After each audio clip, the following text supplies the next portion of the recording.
Não, o tribunal de Cristo não tem nada a ver com o dia do juízo final, o dia do grande trono branco.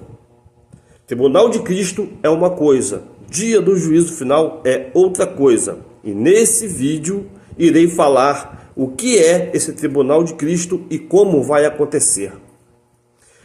2 Coríntios capítulo 5, o versículo 10 está assim: porque todos devemos comparecer antes o tribunal de Cristo, para que cada um receba segundo o que estiver feito por meio do corpo, o bem e o mal.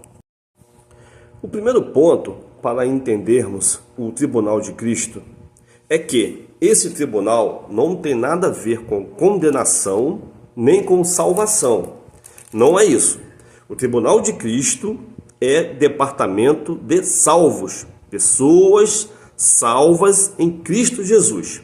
Esses irão participar do tribunal de Cristo.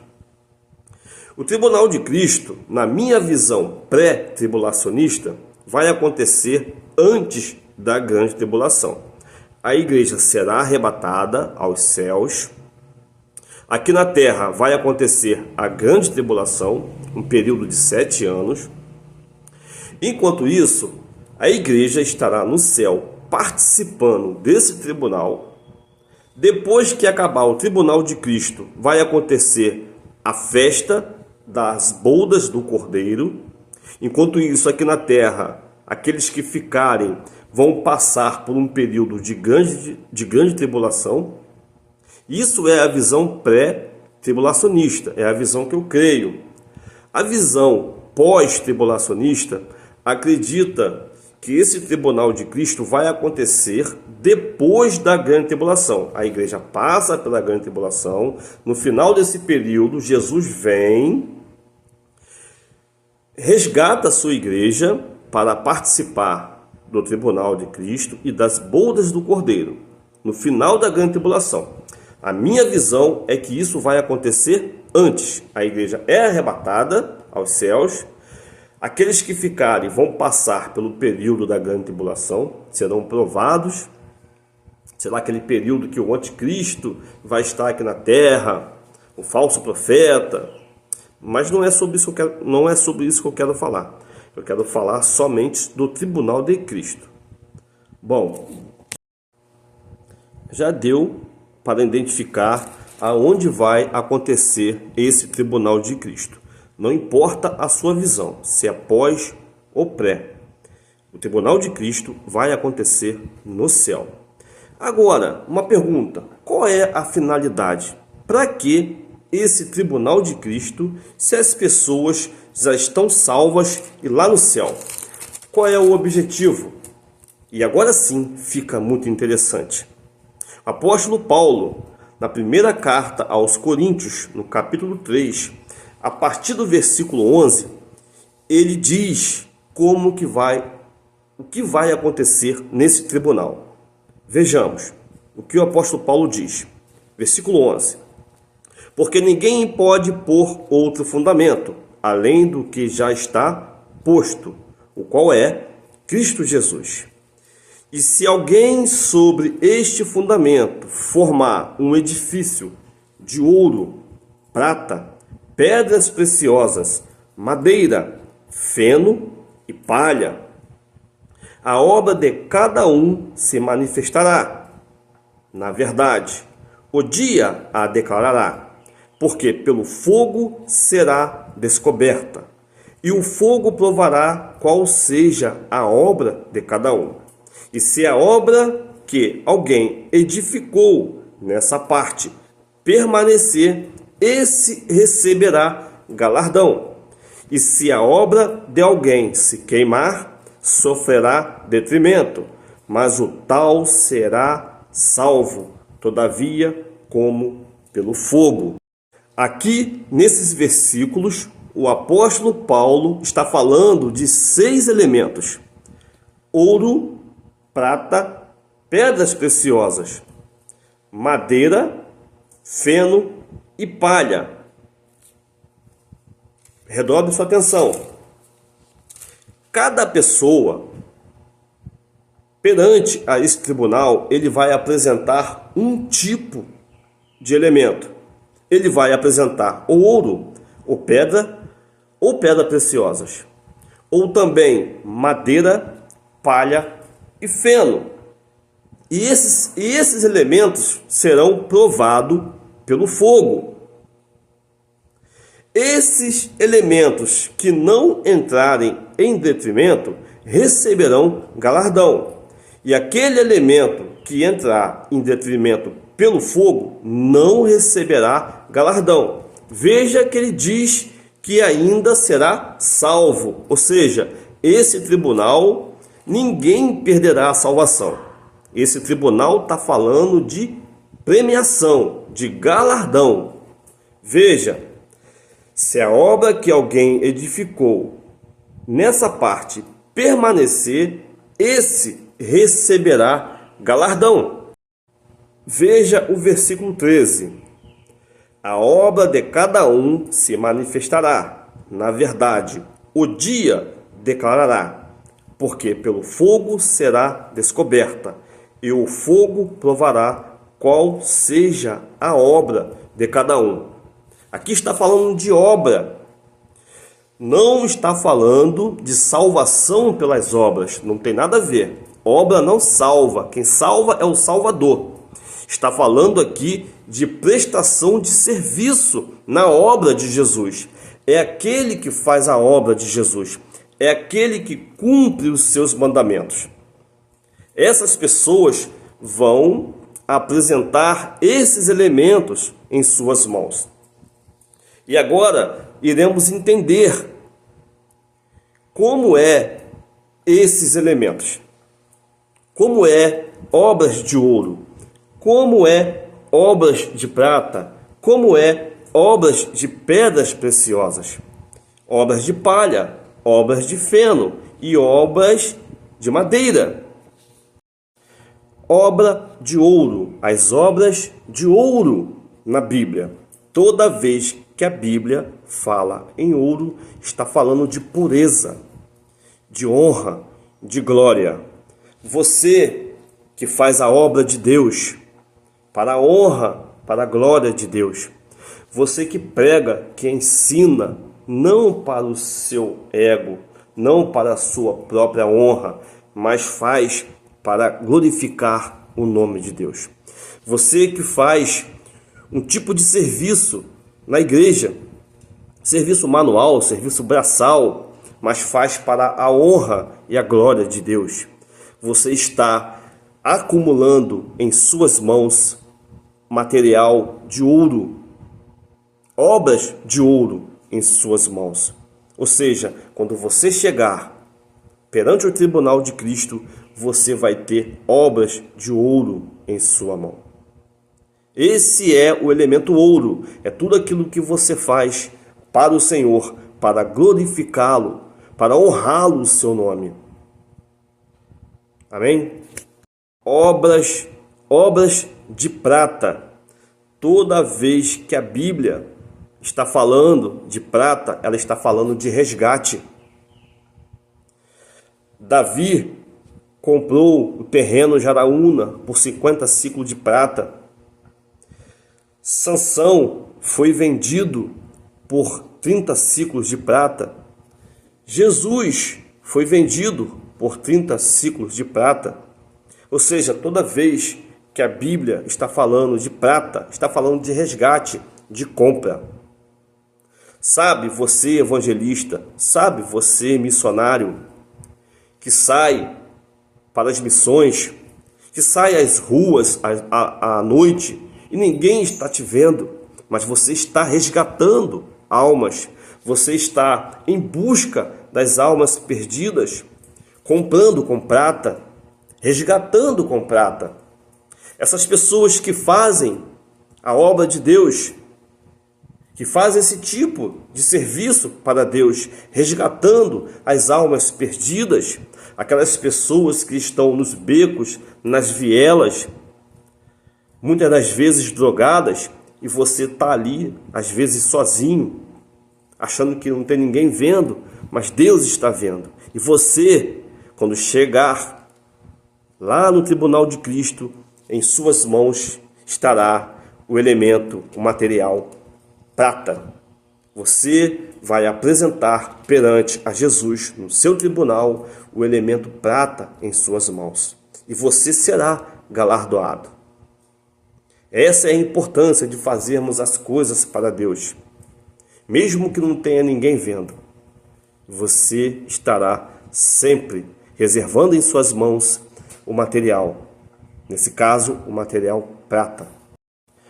Pedras preciosas. O que são pedras preciosas na Bíblia? A Bíblia vai dizer sobre uma mulher chamada Dorcas. Dorcas estava sempre pronta para servir. Dorcas costurava as roupas dos apóstolos, cuidava das roupas dos apóstolos. Dorcas estava sempre pronta para servir. Só que Dorcas não era muito vista. Mas ela diz a Bíblia que Dorcas morreu, e quando ela morre, todos sentem sua falta. Aí foram até o apóstolo, e o apóstolo a ressuscitou, porque viram que Dorcas faz muita falta. Bom, Dorcas é aquela mulher que cuida da cantina da igreja. Dorcas é aquela mulher que cuida dos banheiros, das coisas da igreja. Dorcas é aquela que não é vista. Dorcas é aquela que não aparece nas fotos. Dorcas, ninguém pede para tirar foto com Dorcas. Dorcas não fica lá no púlpito, no microfone. Mas Dorcas está sempre cuidando das coisas de Deus, mesmo sem ninguém estar vendo. Dorcas está sempre acumulando pedras preciosas em suas mãos. E quando ela chegar perante ao tribunal de Cristo, ela terá pedras preciosas em suas mãos. Você, minha irmã, você, meu irmão, que faz a obra de Deus, você que cuida da casa de Deus e não é visto, não se preocupe. Você está acumulando pedras preciosas em suas mãos. E você, quando chegar perante ao Senhor Jesus Cristo, as suas mãos estarão cheias de pedras preciosas. Não se preocupe, Deus está sempre olhando para você. Eu falei até agora de 3 elementos: ouro, prata e pedras preciosas. Esses 3 elementos, quando passar pelo fogo, não entrará em detrimento. Veja, versículo 13. A obra de cada um se manifestará. Na verdade, o dia a declarará, porque pelo fogo será descoberta, e o fogo provará qual seja a obra de cada um. E se a obra que alguém edificou nessa parte permanecerá, e esse receberá galardão. Ora, ouro, prata e pedras preciosas, quando passa pelo fogo, não sofre detrimento. Ou seja, esses 3 elementos, quem apresentar esses 3 elementos receberá galardão, porque não entrou em detrimento. Agora, eu vou falar dos outros 3 elementos: madeira, palha e feno. Ora, madeira, quando passa pelo fogo, resiste? Não, entra em detrimento. Palha, quando passa pelo fogo, entra em detrimento. Feno, quando passa pelo fogo, também entra em detrimento. E agora nós iremos entender quais são esses 3 elementos. O elemento madeira. O elemento madeira, quem vai apresentar esse elemento é aquele irmão que vai ao culto aos domingos, mas não participa. Ele chega, senta lá no banco, o culto começa, o culto termina, ele não interage e ele vai embora. É aquele irmão, é crente, será salvo, porque o texto diz que ele será salvo. mas ele não vai receber galardão, porque ele não participa da obra de Jesus. Ele participa do culto, do corpo de Cristo. Por isso ele vai ser salvo, porque ele faz parte do corpo. Esse é o elemento madeira. E esse elemento, quando passa pelo fogo, entra em detrimento. Então ele não receberá galardão. O elemento palha. O elemento palha é parecido com o elemento madeira. Quando passa pelo fogo, entra em detrimento. É aquele irmão que, além de não ajudar, mas murmura. Vive murmurando, entra no culto, participa do culto, mas sai falando que não gostou. Ah, eu não gostei do culto. Não mexeu comigo. Sabe? Esse é aquele irmão. Ele será salvo. O texto diz que ele será salvo. Mas o elemento que ele vai levar em suas mãos é o elemento palha. Esse não receberá galardão. E o elemento feno? O elemento feno, esse só de chegar perto do fogo já entra em detrimento. Ele não precisa nem chegar dentro do fogo. Só de chegar perto do fogo, ele já entra em detrimento. Esse é aquele irmão que começa o culto, não participa do culto, termina o culto, não interage. É aquele irmão que murmura o tempo inteiro e ainda fala mal dos irmãos. Fala mal do baterista, fala mal do pregador, fala mal daqueles que estão ali prestando serviço. Esse é aquele irmão que vai lhe apresentar um material feno em suas mãos. Ele será salvo. O texto diz, versículo 15, se a obra de alguém se queimar, sofrerá detrimento. Não sou eu que estou dizendo, é a palavra. Mas o tal será salvo, todavia, como pelo fogo. Ou seja, esses três elementos para nada serve, porque entra em detrimento. Mas esses irmãos que não acrescentam em nada na igreja também serão salvos. Ok? Espero que eu estou me fazendo entender. É um vídeo um pouco complexo, mas eu acho que deu para entender. Agora uma pergunta muito comum que acontece sobre os galardões. A pergunta é, o que são esses galardões? Bom, é difícil interpretar. Na minha opinião, esses galardões serão posições que as pessoas irão ter no milênio. Jesus vai reinar aqui na Terra, no planeta Terra, durante 1000 anos. Apocalipse capítulo 20. Ali fala sobre o milênio de Cristo. E no versículo 6 do Apocalipse capítulo 20 está assim: bem-aventurado e santo aquele que tem parte na primeira ressurreição. Sobre este não tem poder a segunda morte, mas serão sacerdote de Deus e de Cristo, e reinarão com ele 1000 anos.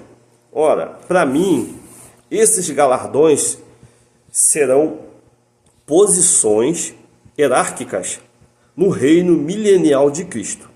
Aquele que recebeu mais terá um tipo de função. Aquele que recebeu menos terá um outro tipo de função. Porém, não terá sentimentos humanos, sentimentos ruins, como inveja, coisas que acontecem, porque um está acima do outro. Lá não, no milênio não vai ter isso. Serão posições, isso é minha opinião, tá? Os galardões, para mim, na minha opinião, eu posso mudar de opinião, mas no momento a minha opinião é essa. Os galardões serão posições ministeriais, posições hierárquicas dentro do governo milenial de Jesus Cristo. Porque o texto aqui diz que nós seremos sacerdotes. Sacerdotes têm a função de levar algo para Deus. Amém? Espero que esse vídeo possa te trazer um pouco mais de conhecimento da palavra de Deus. O próximo vídeo eu vou fazer sobre o dia do juízo final, o dia do grande trono branco. Isso é um outro assunto. Compartilhe esse vídeo, curta, se inscreva no meu canal. Que Deus te abençoe e te guarde.